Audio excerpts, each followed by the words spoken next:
Podcasts on unctv.org are made possible through the financial contributions of viewers like you, who invite you to join them in supporting UNC-TV. It's Wednesday, April 21st. Tonight, helping families honor their pets at a sensitive time. Next on North Carolina Now.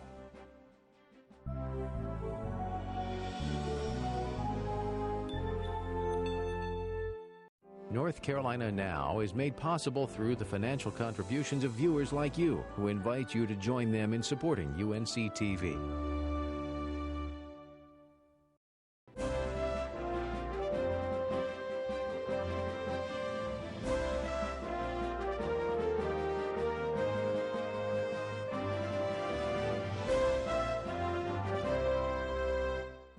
Good evening, everyone. I'm Mitchell Lewis. Thanks for joining us.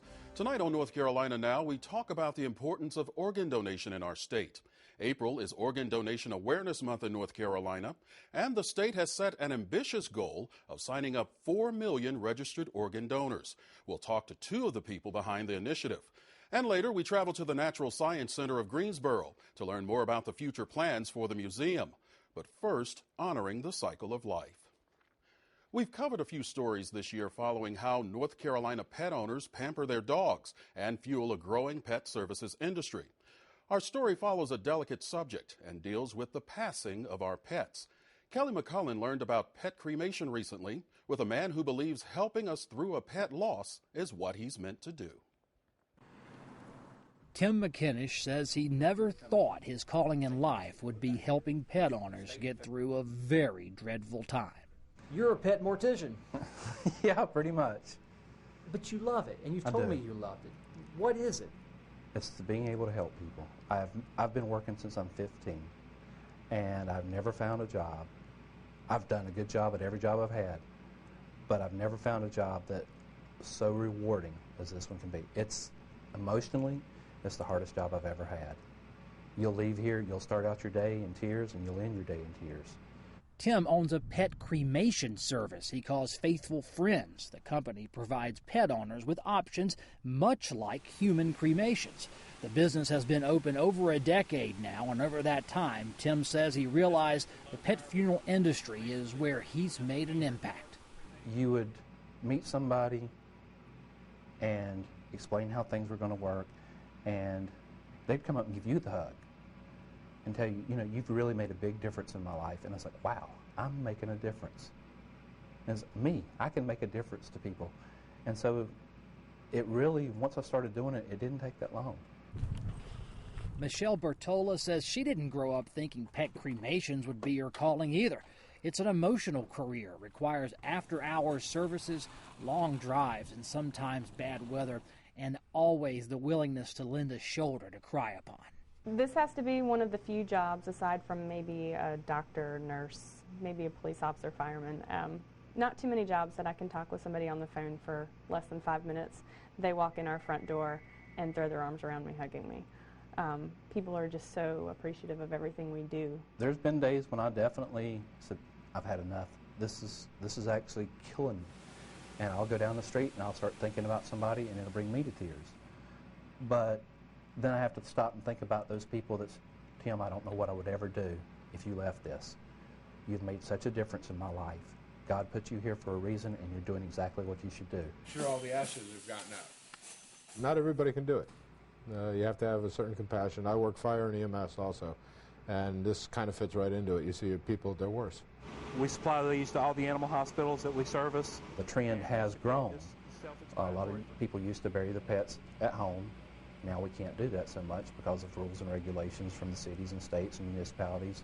Condominium and townhome owners, as well as renters, often don't have a yard in the city, and they might move around frequently. The Faithful Friends team says these clients don't want to abandon their pets' graves. If you're not here permanently, obviously you can take your pet with you if they're cremated as opposed to if it's buried. Everybody treats people differently. Everybody treats their pets differently.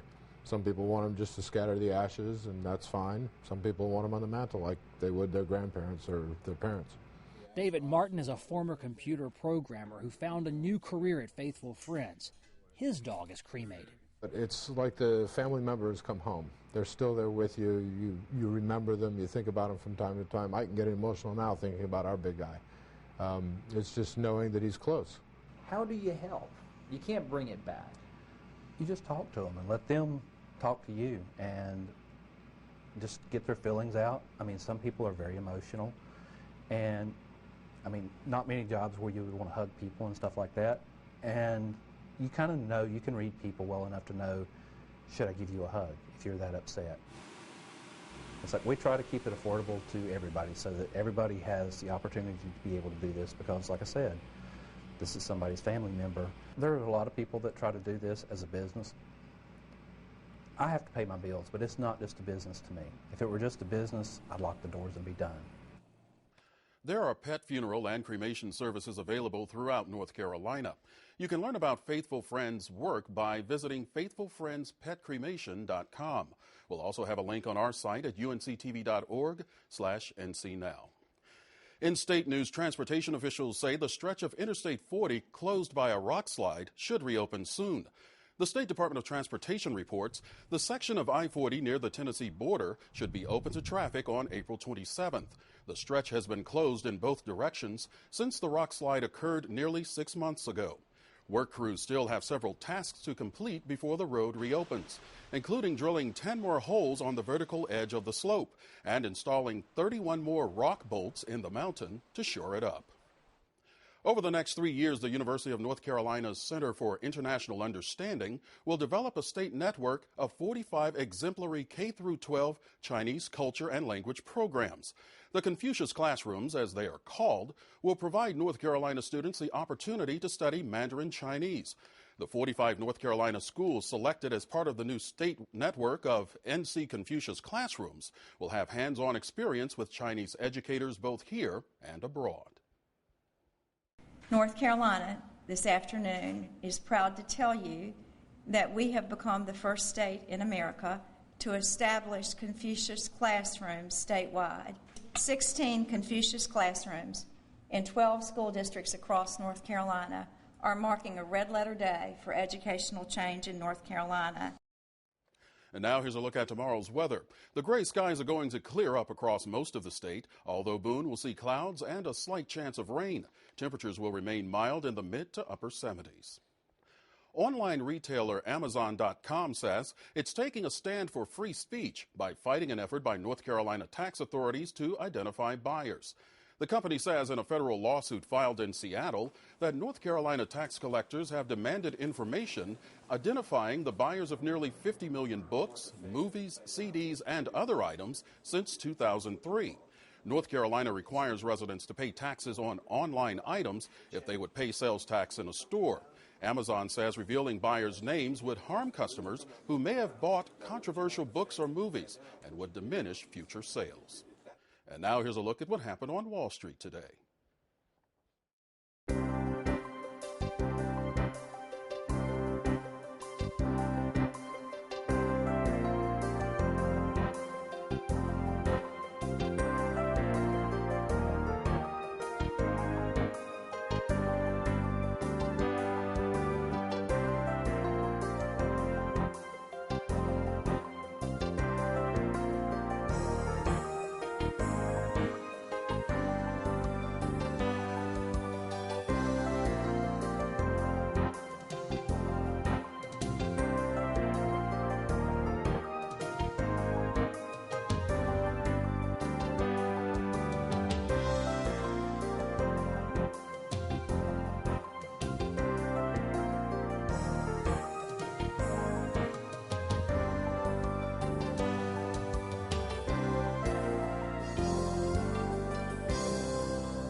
April is National Donate Life Month and Organ Donation Awareness Month here in North Carolina.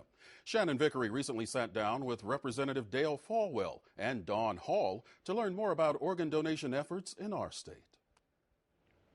Representative Dale Falwell, Dawn Hall, welcome to North Carolina Now. Thank you. Thank you for having us. April is Organ Donation Month in North Carolina, as well as National Donate Life Month across the country. Representative Falwell, you have issued a challenge to North Carolinians during this month. Tell us about this challenge and its importance. Well, this challenge is to try to get us to have 4 million people on the organ donation registry in North Carolina by the end of April. It's nice that it's coinciding with April and hitting that important 4 million mark. And we're about 18 or 19,000 away from that. And we're trying to bring awareness to organ donation, mainly because with the hundreds of thousands of people that watch UNC TV every day, that anywhere in North Carolina that 20 or more people are gathered, there's someone in that group who has been affected by organ donation.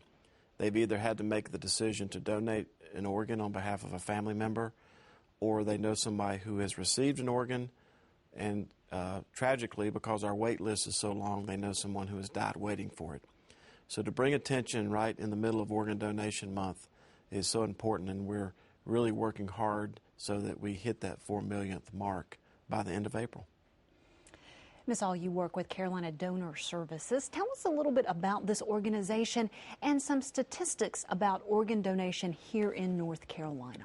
Well, Carolina Donor Services is the organ procurement organization that serves most of North Carolina, and we work diligently every day, year-round, to spread the information about the critical need for donation in North Carolina and across the country.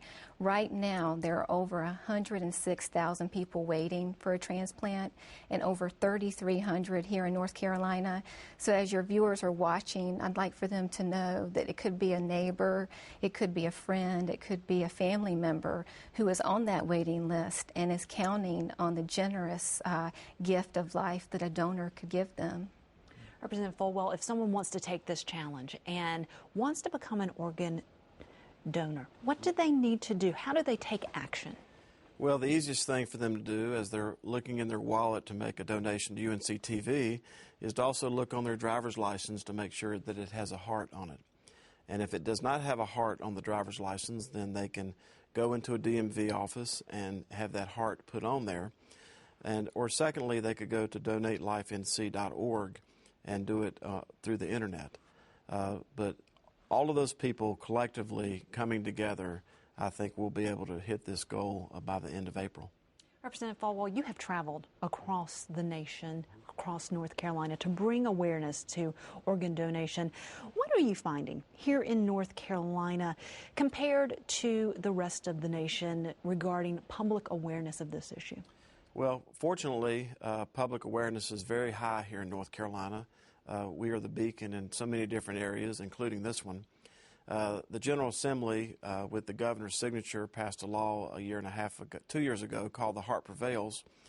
That has resulted in a 58% increase in transplants over the last 2 years because we were always very high looking at the rest of the nation in terms of the people who were on the registry, but we were low as far as the number of successful transplants. We've now closed that gap, and it gave us an opportunity to do one more thing, which is to lower the blood donor age to 16. We want people to be organ donors, but also we want them to be blood donors too. It's a gift of life, and the examples and the stories we hear across this state, people donating kidneys to loved ones, people receiving organs from other people who were otherwise dying, waiting for organs, it's so vitally important. And what we find is that it is a gift of life, and it's something that North Carolinians are really rallying around after being cooped up all winter. Ms. Hall, tell us about the process. What happens both in the process of someone donating an organ, but also in terms of how organs are received? Well, those transplants take place at one of our area transplant centers here in North Carolina. We are very fortunate that we do have 5 transplant centers serving North Carolinians across the state. And we have staff members who work very delicately with the family members of the donors. We walk them through the process very gently. And I tell you that we have so many families who come to us after the death of their loved one and tell us that the donation process really was a beacon in the process and something that they were able to hold on to afterwards, knowing that their loved one had helped save other people's lives. And they were so appreciative that they were given the opportunity to fulfill their loved one's wishes if he or she had indeed designated themselves to be a donor. And if I may say one other thing, we'd really like to encourage North Carolinians to talk about their decision to donate. Have that discussion with your family and friends, and please let them know what your wishes are. Representative Falwell, as you've been traveling across the state and across the nation, what are some of the stories that you have heard from people who have made the decision to become an organ donor? Well, we have high-profile cases of organ donation. Obviously, folks like Jason Ray and his family, the former mascot for UNC. There were 121 recipients of Jason Ray's organ donation. Not only the heart organs, but tissue and other types of things. But there are also the less publicized cases. And, you know, people very rarely say no to organ donation, but they sometimes say no to the death of the donor. I know that was the case with my wife and I. When you're in that situation where you're having to make that decision, you're saying no to death, not no to organ donation. So it's been very fulfilling to hear all these stories, and now with the internet, obviously those stories are more vivid and more alive than ever. And what's so interesting is that when you read these stories of people, for example, who receive a heart from another person, the person who received the heart in some cases never liked green beans. The person they got the heart from loved green beans, and now the person loves green beans. There's all these spiritual and medical connotations to organ donation that we really don't understand. But we are so thankful to have this technology. It's hard to believe we're in the 110th year of cornea transplants.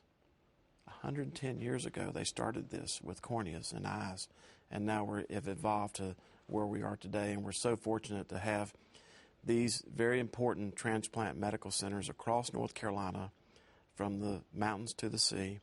And we're the process now not only of trying to reach this challenge, but hopefully sometime over the next year people will have the opportunity to buy a Donate Life license plate, and the money from the Donate Life license plate helps recipient families pay for gas and hospital bills. Ms. Hall, if our viewers want more information about organ donation, about your organization, what do they need to do? They can log on to donatelifenc.org as well as carolinadonorservices.org. There is a wealth of information there. Our contact number is there. We're always available to answer anyone's questions. Representative Falwell, based on your own personal experiences, based on all the people that you have talked with throughout North Carolina about organ donation, what is it that you most want people across North Carolina to know this month? Well, what I want them to know is how important this is, but also want them to give a little thanks. We are very appreciative of the donor families, the trauma teams that deal with the transplanting of organs. But at the end of the day, we really want to thank our first responders and our DMV employees. You know, it's the State Department of Motor Vehicle employees who asked this question, would you like to be an organ donor? But for them, we would not even be close to having 4 million. And it's just another example of our great state employees making thousands of good split-second decisions every day and asking this question. Representative Dale Falwell, Don Hall, thank you both for joining us with all this information. Thank you. It's one of the top 10 stops for student field trips in the state. Now this Piedmont Triad attraction is set to undergo a decade-long transformation. Stephanie Borland takes us to the Natural Science Center of Greensboro, where the passage of a multi-million-dollar bond by voters will create a one-of-a-kind learning experience for visitors. They're my personal favorite animals out here. I just think they're amazing. Dempsey. The gibbons hold a special place in Glenn Dobergoz's heart. As the director of the Natural Science Center of Greensboro, he's been working hard to create a hospitable home for these adorable apes. They are an internationally endangered animal, and their habitat is decreasing. A haven for these howler monkeys was also part of the plan. The big guy. The project to build this animal discovery area at the center was completed 3 years ago after voters approved a $3.5 million bond back in 2000. Now, the center is the only institution in the state to earn accreditation from both the Association of Zoos and Aquariums and the American Association of Museums. And it's only one of 12 in the country to have both. In that short time, its admissions increased by 40%. And the center has gone from a dwindling destination to a major draw, one where more than 250,000 people pass through a year. About 100,000 of those come from out of county. So we're starting to spread our word in the state of North Carolina. In fact, they are coming from 80 Tar Heel counties and 475 counties nationwide. Now I think the visitors and the citizens said, well, they're doing a good job out there. They're growing, they're expanding. The increase in visitation is significant. Let's take it to the next level. And 61% of the voters said, we like that idea. That idea brought about the overwhelming passage of a $20 million bond during last November's election. A bond Mr. Dobrogos explains will take this nearly 53-year-old center into the 21st century. This will be the new entrance for the entire facility and one of the first things to be built, the Carolina Aquarium. So imagine now walking in to a facility like this. The 26,000 square foot aquarium will include river and lake systems, as well as coral reefs and coastal and oceanic habitats, showcasing water-dependent species from around the globe. An amazing transformation from the limited water world the center currently contains. That's just the first phase of the 10-year project. It will be the most technologically advanced thing we've ever done out here. Next, there will be a Health Quest exhibit which will illustrate how choices in life affect your major body systems. Say here's the cardiovascular system. There'll be an actual human body here. That'll be part of the center's reinvention and renewal period, a time when some already popular places here will receive significant improvements. The prehistoric passages will get a major makeover as well. Everything from the floors to the walls will have a rocky surface, and there'll be some additions like fossil finds and some live modern-day dinos, everything from lizards to these guys. The tortoise's new surroundings are designed to be spectacular. There'll be a giant arch coming out over your head right here with some probably animatronic velociraptors or something. That won't be the only three-dimensional experience. A new projection system, the Super Media Globe 2, will become part of the center's state-of-the-art Omnisphere Theater, and a first for America. Before they lived in our imaginations, they really lived. Those additions, along with a new restaurant, an adventure forest playground, plus doubling the size of the current animal park to more than 22 acres, appeals to frequent visitors like Molly Hiley and her son Jeffrey, who are already impressed with the center's growth. It's blossoming. I mean, the whole animal discovery is amazing. Every time we come, there's a new exhibit or there's something new. While the Maine wolves are Jeffrey Hiley's favorites, their habitat mate, a giant anteater named Yuri, quickly became mine. While his 3-inch claws can protect him against his unlikely roomies, his 2-foot-long tongue is what he's really known for. In the wild, he could suck down some 35,000 insects a day. But here, he's content on checking out my tennis shoes for a treat.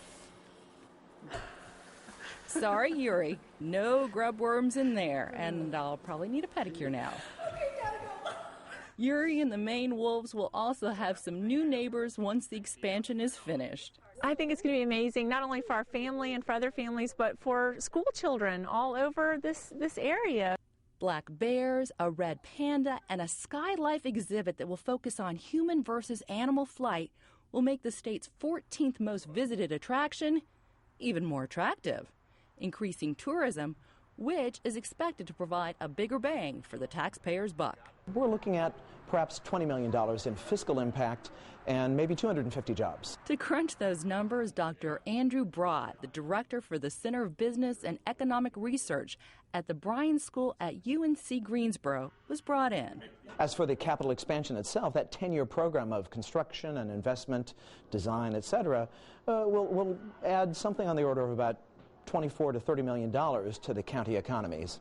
While those gains are expected to at least double the center's current economic footprint, the city of Greensboro's current financial budget deficit could put all those plans on hold. But as council members try to decide which bond projects from throughout the city will go through, Mr. Dobrogos is confident the Science Center's expansion will get the green light because he sees it as a solution to the budget crisis and believes the community overwhelmingly agreed during the last election. Our project is a revenue generator. The quicker you build it, the faster tax revenues are going to come back in the community through tourism and spending and all the things that we know will happen. What he hopes will happen is to have 500,000 visitors a year once this one-stop shop science museum, aquarium, and zoo is completely constructed. At this time, Greensboro City Council members are still determining which bond projects will go through and which ones will be put on hold. Finally tonight, UNC TV presents 2 programs you'll want to tune in. First, the PBS national program POV Presents Food, Inc. That's tonight at 9 p.m. The Oscar-nominated documentary explores our nation's food industry and its impact on not only our own health, but the health of the industry itself. Immediately following POV, UNC TV brings the discussion to the Tar Heel State with focus on Views on Food, Inc. A panel of agriculture and industry representatives gather to talk about how North Carolina plays a part in the national conversation on what we eat, how it's produced, and more. That's tonight at 10:35 p.m. That's our show for tonight. Thanks for watching. Have a great evening, everyone.